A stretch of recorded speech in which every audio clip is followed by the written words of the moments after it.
কীভাবে ঠাকুর শ্রীরামকৃষ্ণ কালীর কাছে এলেন, এটা অদ্ভুত ঘটনা। ক্ষুদিরাম চট্টোপাধ্যায় একদম নিষ্ঠাবান ব্রাহ্মণ, কামারপুকুরে এসছেন পরে জানেন আপনারা। সমস্ত বাড়িতে ইষ্ট দেবতা হচ্ছেন রামচন্দ্র। রঘুবীর সেটা নিয়ে এলেন, সেটাও কিন্তু বর্ণনা দেওয়া আছে দুর্বাদল শ্যাম, সেটা হচ্ছে রামচন্দ্রের বর্ণনা। ওটা শ্রীরাম, উনি কুলদেবতা, উনি ইষ্টদেবতা, ওনারই পূজা হতো। কীভাবে শক্তির কাছে এলেন উনি, এটা অদ্ভুত কাহিনী ওটা। তখনকার দিনে এইদিকে শক্তি, ওইদিকে শিব, এইদিকে নারায়ণ, এই তিনটি নিয়ে বৈষ্ণব, শাক্ত এবং শৈব, তিনজনের ঝগড়া সব তুঙ্গে। মজা করে বলে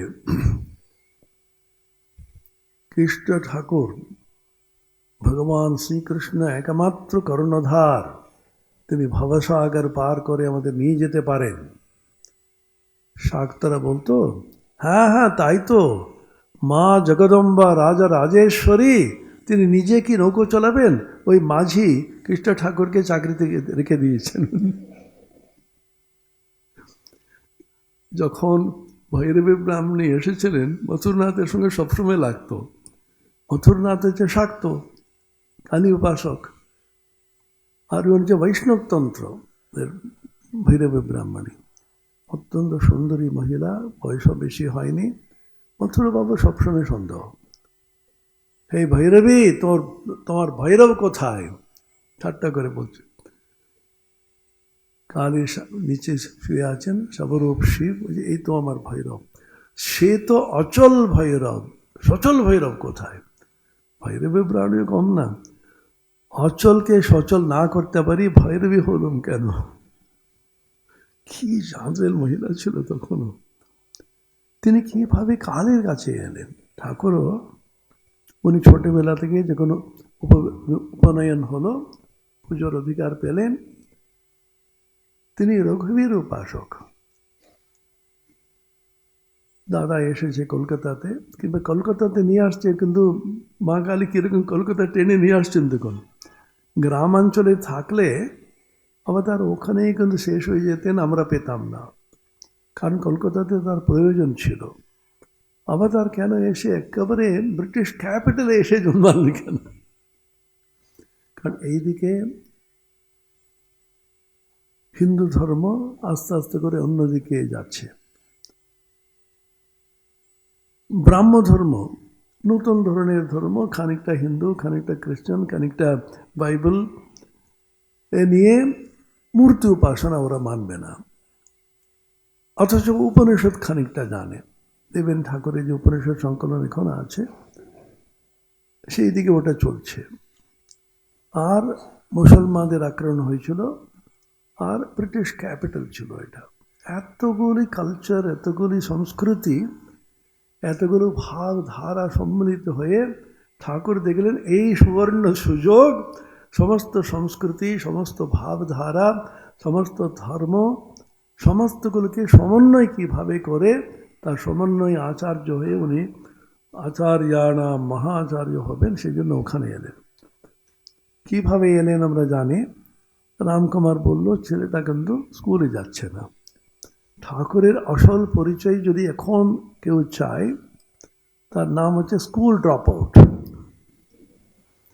ওকে পাঠশালে পাঠানো হলো, মাঝখানে গিয়ে মানিক রাজার আম বাগানে হয়ে নিচে গিয়ে শেষ হয়ে স্কুলে গেছে গেল। তারপরে শুধু তা না, তার সহপাঠী যারা আছে তাদেরই নিয়ে নিলেন, এই চল আমরা একটু গান বাজনা করে সারাক্ষণ, কিন্তু স্কুলে যাওয়ার মতন গিয়ে আবার বাড়ি ফিরছে বিকেলে। কিন্তু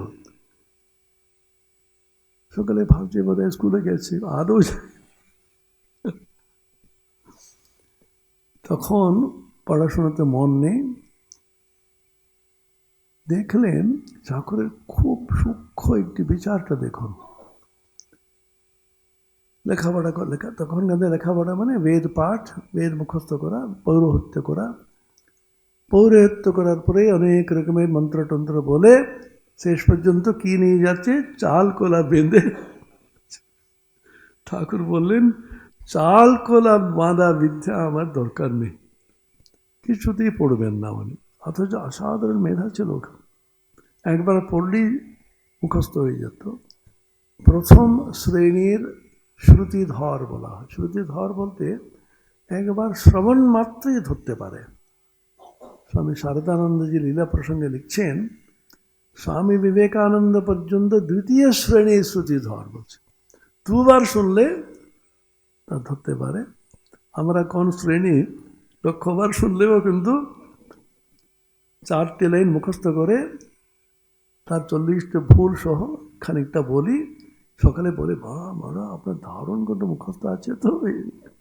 বর্তমান কারণ আমরা অবহেলা করে করে অপবিত্র জীবন যাপন করে কোন জিনিসকে ধরার শক্তিটাই কিন্তু হারিয়ে ফেলেছি।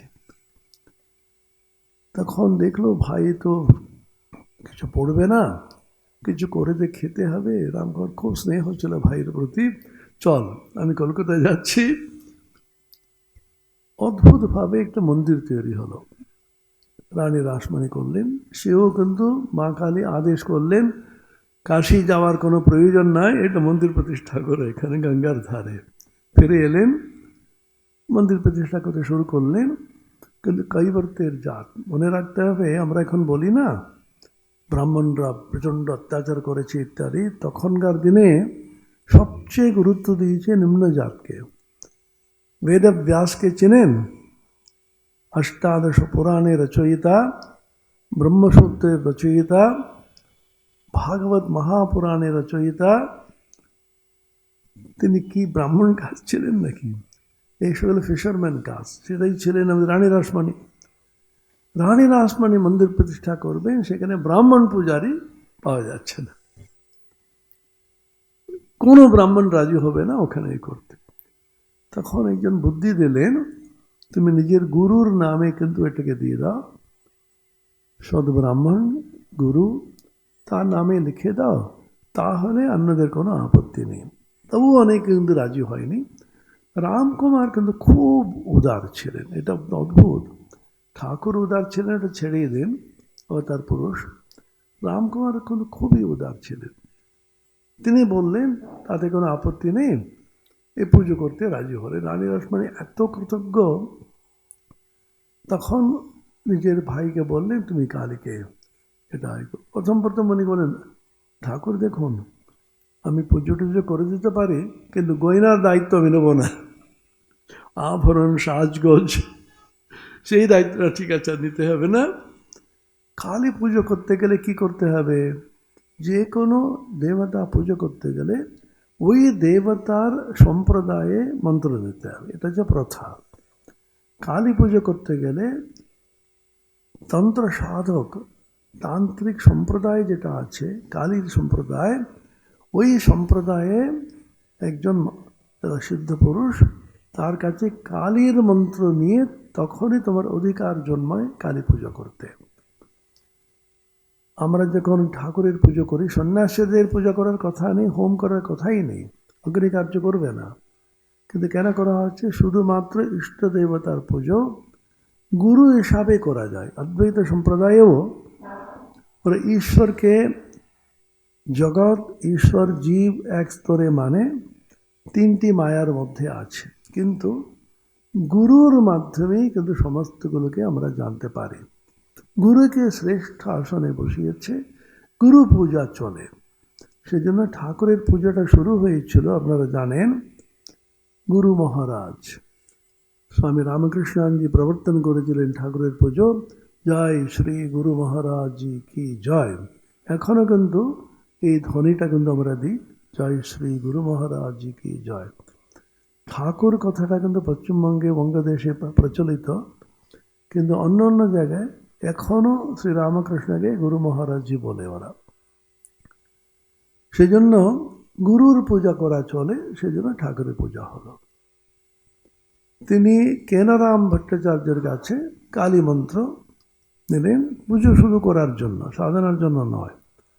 পুজো করতে শুরু করলেন। পুজো করতে শুরু করে ঠাকুরের বৈজ্ঞানিক একটি দৃষ্টিভঙ্গিটা দেখুন। এত সূক্ষ্মভাবে বিজ্ঞানসম্মত দৃষ্টিতে এই যে মূর্তিকে পুজো করতে বলেছে, সেটাকে খাওয়াচ্ছি, তারপরে এই করে যাচ্ছে, এই চামড় দিচ্ছে, যেন জয়ন্ত উনি আছেন। উনি সত্যি কিন্তু আছেন কি? যদি থাকেন তাহলে আমাকে জানতে হবে, যদি না থাকেন আমি পুজো করব না। কিরকম দৃঢ় সংকল্প! ওনার মনটা সবসময় দৃঢ় সংকল্প ছিল। গত সংশয় দৃঢ় নিশ্চয় মানসবান বলেছেন না, বারবার বলছেন, মা তুই সত্যি এখানে আছিস কিনা? পাষাণের প্রতিমা না সত্যি মা জয়ন্ত এখানে আছো তুমি? তখন মানে কমলাকান্তকে দর্শন দিয়েছিস, রামপ্রসাদকে দর্শন দিয়েছিস, তা মানে সত্যি কিছু এর মধ্যে আছে। এখন বর্তমানেও দেখবেন, যখন কোনো রায় প্রদান করার আগে ওরা উকিলরা বলবে হাইকোর্টে রায় বেরিয়েছে, সুপ্রিম কোর্টে রায়, ওইগুলোকে প্রমাণ, শাস্ত্র প্রমাণ। যেমন মহাপুরুষেরা, সাধকেরা সিদ্ধি লাভ করেছে, তারা সব কিন্তু এখানে যেহেতু পেয়েছে, আমাকে ওটা জানতেই হবে। জানার উপায়টা খুব সরল, তুমি ব্যাকুল হয়ে প্রার্থনা। ঠাকুরের মূল সাধনা জপ, তপ, বিভিন্ন রকমের যে ক্রিয়া, কোনোটাই নয়। রাজগোপালাচারী একজন মনীষী ছিলেন, তিনি রামকৃষ্ণ উপনিষদ বলে সুন্দর একটি বই রচনা করেছেন। উনি বলছেন ঠাকুরের নূতন যোগ উনি প্রবর্তন করলেন, তার নাম হচ্ছে ব্যাকুলতা যোগ। ব্যাকুল হয়ে তুমি চাও, আন্তরিকভাবে ব্যাকুল হয়ে চাইলে তিনি দর্শন দিবেনই দেবেন। যদি না দেন তাহলে তিনি তোমাকে দর্শন দেওয়ার ক্ষমতা না থাকে, সেই প্রতিমাকে পুজো করে কোনো লাভ নেই। ব্যাকুল হয়ে বারবার চাইলেন। সেখানে একটা সূক্ষ্ম বৈজ্ঞানিক তত্ত্ব ছিল। কি তত্ত্ব ওটা? যদি ঈশ্বরীয় তত্ত্ব, অতীন্দ্রিয় বস্তু, অতীন্দ্রিয় উপলব্ধি, এইগুলি সত্যি সত্যি থাকে, তাহলে জীবনে অন্য কিছুর মূল্য নেই। যদি না থাকে, জীবনের কোনো মূল্য নেই। চিন্তা করে দেখুন, ঈশ্বরীয় বস্তু, অতীন্দ্রিয় বস্তু, শাশ্বত সত্য, এইগুলো যদি আদৌ না থাকে, জীবনের কি মূল্য রইল?